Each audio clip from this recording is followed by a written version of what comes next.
நீங்கள் பார்த்துக் கொண்டிருப்பது நியூஸ் 21 செய்திகள். தமிழ்நாடு செய்திகளை உடனுக்குடன் தெரிந்து கொள்ள நியூஸ் 21 செய்திகளை பாருங்கள். உண்மை, உழைப்பு, உயர்வு. தைப்பூச திருவிழாவையொட்டு முருகப்பெருமானை திருமணம் செய்த வள்ளிக்கு தாய் வீட்டு சீதனமாக குறவர் இன மக்கள் சார்பில் பாரம்பரிய ஆட்டம் ஆடியபடி சிறுவரிசைகளை கொண்டு செல்லும் நிகழ்ச்சி நடைபெற்றது. அறுபடை வீடுகளில் 3ஆம் படை வீடான பழனியில் தைப்பூச திருவிழா நடைபெற்று நிறைவடைந்தது.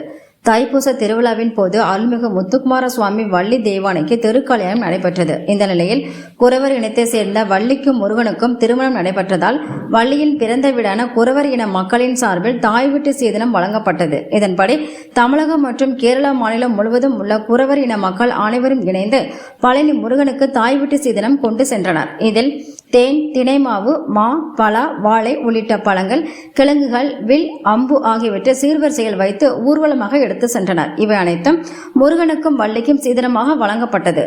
சீர்வரிசை பொருட்கள் பழனி கோவில் நிர்வாகத்திடம் ஒப்படைத்து முருகனை வழிபாடு செய்தனர். இந்த நிகழ்ச்சியில் வனவேங்கி கட்சியின் தலைவர் இரணியன், பொருளாளர் மகேந்திரன், செல்லமுத்து உள்ளிட்ட குறவர் இனத்தை சேர்ந்த ஆயிரக்கணக்கானோர் பங்கேற்றனர். இந்த நிகழ்ச்சியில் குறவர் இனத்தை சேர்ந்தவர்கள் அழகு குத்தி நேர்த்திக்கடன் செலுத்தியும் பாரம்பரிய ஆட்டம் ஆடியும் பாட்டுகள் பாடியும் வழிபாடு செய்தனர்.